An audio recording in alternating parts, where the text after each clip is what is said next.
Eu peço por fim o gesto mais simples de todos, que é, por favor, me coloquem nas vossas orações, orem por mim, roguem a Deus, nosso Senhor, pela minha alma, pela minha salvação, pela possibilidade de eu ter condições de dar continuidade a esse trabalho, pelo tempo que Ele quiser, é claro. Mais uma vez, obrigada pela presença. Eu também desejo que Deus vos guie e vos guarde a todos, que Ele vos abençoe. Primeira parte: o mistério da encarnação e a personalidade do Salvador. Capítulo 1. A vida interior e o mistério de Cristo. Mica vivere Christus est. Para mim, o viver é Cristo. Mica vivere Christus est. Filipenses, capítulo 1, versículo 21. Para mostrar, em primeiro lugar, a importância do mistério de Cristo para cada um de nós, seja qual for o grau da nossa vida interior, ainda que ínfimo, vejamos o que se deve entender por vida interior no sentido mais geral dessa expressão, e depois num sentido mais específico e mais profundo. O diálogo íntimo de cada um consigo mesmo e nosso querer fundamental. Essa expressão vida interior evoca de imediato a ideia de um recolhimento mais ou menos profundo que parece inacessível à maioria das pessoas que vivem no mundo, ocupadas com seus afazeres, dos quais procuram distrair-se de vez em quando por meio dos entretenimentos ao seu alcance. Nesta maneira de ver, que é bastante comum, há algo de verdadeiro e algo de falso. A vida interior, como a palavra indica, supõe um certo recolhimento em Deus, mas esse recolhimento não é tão inacessível quanto parece à primeira vista. Em primeiro lugar, é preciso ter em conta que todo homem, bom ou mau, tem, em certos momentos do dia, um diálogo interior mais ou menos profundo consigo mesmo, quando se encontra sozinho ou mesmo muitas vezes em meio aos ruídos de uma grande cidade. O operário que regressa do seu trabalho à tardinha, em um vagão de metrô, quando não está conversando ou gracejando com seus colegas, parece frequentemente preocupado. Ele conversa interiormente consigo mesmo. Em que pensará ele? Talvez no fato de que, dentro de uma semana, estará sem trabalho. Como fará ele para alimentar sua mulher e seus filhos? Seu diálogo interior consigo mesmo varia conforme ele é jovem, de idade madura ou já idoso. Quando jovem, pensa no futuro. Quando idoso, trazendo em si a experiência acumulada dos 70 anos ou mais, essa experiência tende a traduzir-se em um julgamento global, que é o julgamento desse homem sobre a vida. Julgamento que será diferente conforme a sua vida tenha sido boa ou má, ou conforme ele seja cristão ou não. A vida interior é uma forma mais elevada desse diálogo de cada um consigo mesmo. Quando este se torna ou tende a tornar-se uma conversa com Deus. Há, com efeito, nessa conversação íntima de cada um consigo mesmo, não apenas a vida dos sentidos, da imaginação, da memória sensível e das emoções da sensibilidade, que também existem nos animais, mas, além disso, uma certa vida do espírito, da inteligência, que emite julgamentos sobre a existência, e um ato mais ou menos latente da vontade, feita para amar e querer o bem. Há nesse estado interior um certo amor fundamental, um certo querer profundo, que não é igual em todos os homens. Conforme esse querer seja reto ou não, conforme seja bom ou mau, o homem julgará diferentemente sobre o fim último a ser buscado. Todos almejam a felicidade, mas alguns a buscam ali onde ela realmente se encontra, no verdadeiro bem. Outros, onde ela não está, nas satisfações da sensualidade ou do orgulho. E conforme a vontade profunda estiver bem ou mal direcionada, será diferente o julgamento sobre o fim último. Muitos, sem ousar confessá-lo, amam-se a si mesmos acima de tudo e fazem mais ou menos conscientemente tudo convergir para eles, como se fossem eles o centro de tudo. Ao lado disso, e como que de um modo marginal, eles têm um certo amor, frequentemente ineficaz, por sua família e por sua pátria. Não se pode dizer que tenham uma vida interior, pois seu diálogo interior consigo mesmos é antes uma morte. Ao invés de elevá-los, ela os rebaixa. Segundo o Evangelho, essas almas estão num estado de morte espiritual ou de pecado mortal. O querer fundamental nelas está desviado do verdadeiro bem, do soberano bem, princípio de todos os outros. O que elas buscam acima de tudo não é a verdade e o verdadeiro bem do homem, da sua família, dos seus filhos, da sua pátria, mas sim a satisfação mais ou menos duradoura e o dinheiro que serve para obtê-la. Eles vivem, como diz a filosofia cristã, da busca do bem prazeroso e do que é útil, sem elevar-se a desejar realmente o bem honesto, concebido pela reta razão como objeto da virtude. Seu querer fundamental conduz à morte e não à vida. Eles não têm vida interior, pois o que encontram no fundo de si mesmos é a morte, e por isso procuram fugir de si mesmos, exteriorizar-se, seja no estudo, na ciência, na arte, na atividade social e política, ou então na vida da imaginação e dos sentidos, e esquecer o seu triste juízo sobre a existência, que os levaria ao desânimo e ao pessimismo. A esse respeito, Pascal diz que o homem que deseja fugir de si mesmo, dedicando-se, por exemplo, à caça, valoriza mais a perseguição à lebre que a própria lebre, o que numa ordem mais elevada equivale a preferir a busca da verdade à própria verdade. Ele precisa sempre de algo novo.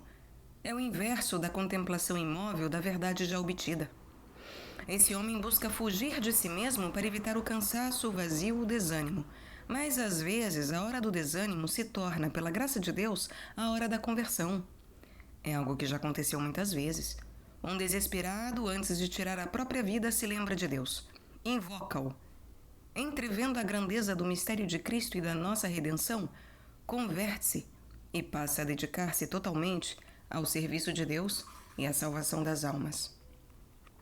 E mesmo sem chegar a tanto, às vezes ocorre a uma alma em pecado mortal algum nobre pensamento, como por exemplo, a honra é a poesia do dever. Uma bela vida é um pensamento da juventude realizado na idade madura, etc. E às vezes uma graça atual vem iluminar alguma dessas máximas para nos levar a buscar algo mais elevado.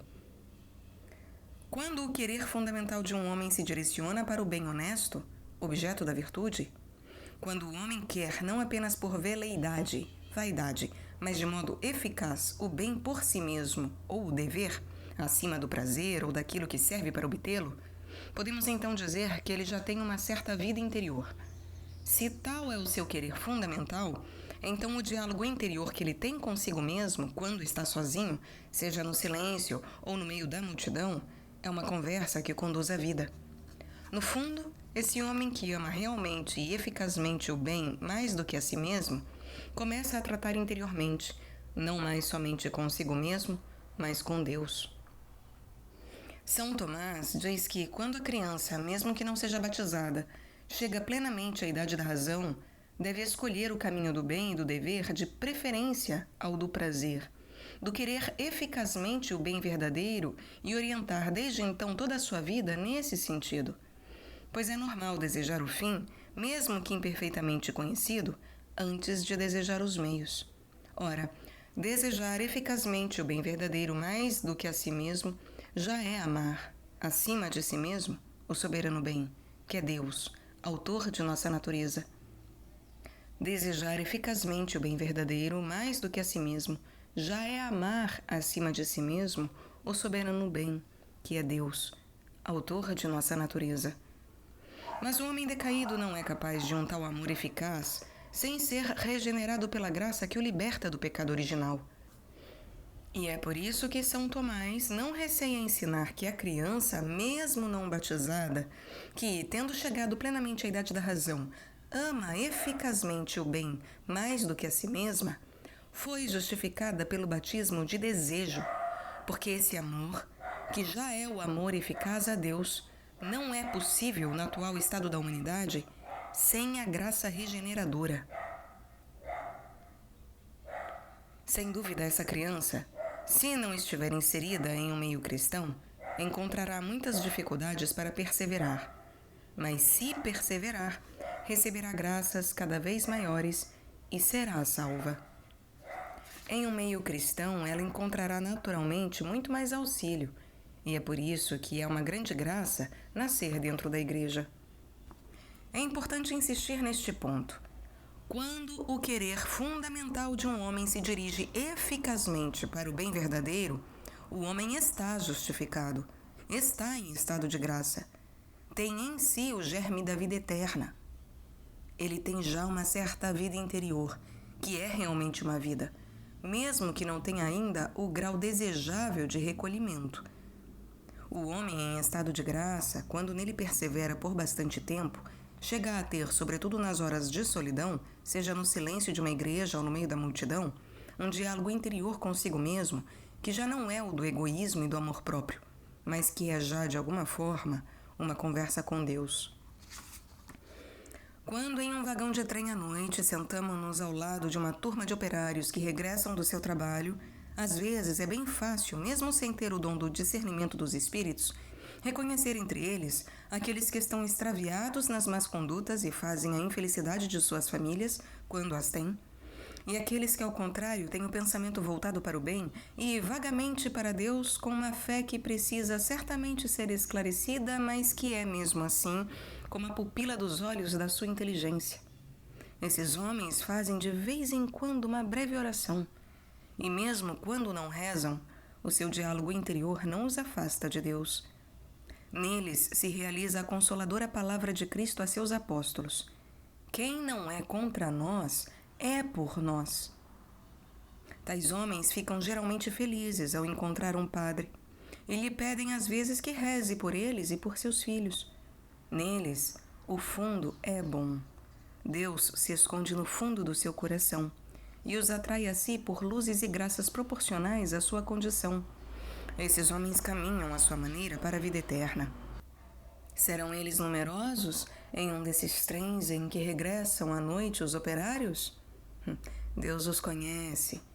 Em todo caso, devemos dizer-nos que nunca é por acaso que duas almas espirituais e imortais se encontram, seja onde for, em um trem ou em outro lugar, sobretudo se uma delas está em estado de graça, e mais ainda, se está muito unida a Deus e pode, por sua oração, atrair sobre a outra a luz da vida.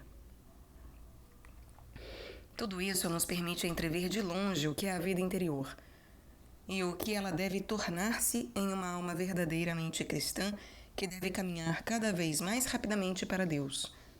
Assim como a pedra cai tanto mais rapidamente quanto mais se aproxima da terra que a atrai, as almas devem caminhar para Deus tanto mais rapidamente quanto mais se aproximam dele e quanto mais ele as atrai. O seu querer fundamental deve voltar-se cada vez mais eficazmente para Deus. Elas devem, pois, sobretudo nas horas de solidão, seja em uma igreja ou em meio ao ruído da rua, ocupar-se cada vez mais intimamente, não apenas de modo egoísta consigo mesmas, mas de modo generoso com Deus, que nelas habita. O seu querer fundamental, assim retificado e sobrenaturalizado, deve triunfar cada vez mais sobre todo egoísmo. Elas devem ultrapassar-se a si mesmas, e ao invés de querer referir tudo a si mesmas, devem querer referir tudo a Deus. O seu querer fundamental deve transformar-se em zelo pela glória de Deus e pela salvação das almas. Então elas terão uma vida interior realmente fecunda para si mesmas e para o próximo. Isso nos mostra que a vida interior é para cada um de nós a única coisa necessária. Que ela é muito mais indispensável do que a chamada vida intelectual, artística ou literária, e que, sem verdadeira vida interior, o homem, por tornar-se presa do egoísmo e do orgulho, não pode exercer uma influência social boa, profunda e duradoura. Essa vida interior se realizou nos santos, mas, sobretudo, no santo por excelência, nosso Senhor Jesus Cristo. Daí a necessidade de considerar amorosamente a vida interior de Jesus, de não se contentar com conhecê-lo de fora, de um modo meramente histórico, como um grande homem do primeiro século, ou de um modo teórico, como poderia fazer um teólogo especulativo, quando não procura suficientemente viver aquilo que ensina. O que Cristo deve ser para nós? A necessidade de considerar a vida íntima do Salvador se faz sentir particularmente nesta época de confusão generalizada em que vivemos, e na qual os indivíduos e os povos equivocados sobre o fim último da vida humana esquecem a diferença profunda que separa os bens materiais e perecíveis dos bens espirituais e perenes. Os bens materiais nos dividem tanto mais quanto mais avidamente os buscamos, pois não podem pertencer ao mesmo tempo, em sua totalidade, a todos e a cada um. A mesma casa e a mesma terra não podem pertencer integralmente e simultaneamente a vários homens, nem o mesmo território a várias nações. Ao contrário, como frequentemente observou São Tomás e antes dele Santo Agostinho, os bens espirituais podem pertencer ao mesmo tempo e plenamente a todos e a cada um, e eles nos unem tanto mais quanto mais os buscamos. Assim, todos e cada um de nós podemos viver da mesma verdade, da mesma virtude, do mesmo Deus, do mesmo Cristo, nosso Salvador. Os bens espirituais podem pertencer ao mesmo tempo e plenamente a todos e a cada um. E os bens espirituais nos unem tanto mais quanto mais os buscamos. Assim, todos e cada um de nós podemos viver da mesma verdade, da mesma virtude, do mesmo Deus, do mesmo Cristo, nosso Salvador. Todo cristão deveria poder chegar a dizer como São Paulo: "Mique vivere, Christus est". Para mim, o viver é Cristo. Como observa São Tomás ao explicar essas palavras, a vida de alguém é aquilo que mais lhe interessa, é o que mais alimenta as suas faculdades, aquilo a que sua existência se dedica. Por exemplo, acrescenta ele, a vida de alguns é a caça e a de outros é o estudo, o trabalho intelectual. Para outros ainda, a vida é a atividade exterior e a do soldado é o exercício das armas. Já a vida do cristão como tal, quando tomou profundamente consciência da grandeza do seu destino, a sua vida é Cristo. Isso é particularmente verdadeiro para o padre, o apóstolo, que tem por missão revelar aos outros o mistério de Cristo. A mensagem de Cristo, com efeito, não deve somente ser ouvida, mas posta em prática. Ele mesmo disse no final do Sermão da Montanha: "Todo aquele que ouve estas minhas palavras e as põe em prática será comparado a um homem sensato que construiu a sua casa sobre a rocha. Caiu a chuva, vieram as enxurradas, sopraram os ventos e deram contra aquela casa, mas ela não caiu, porque estava alicerçada na rocha.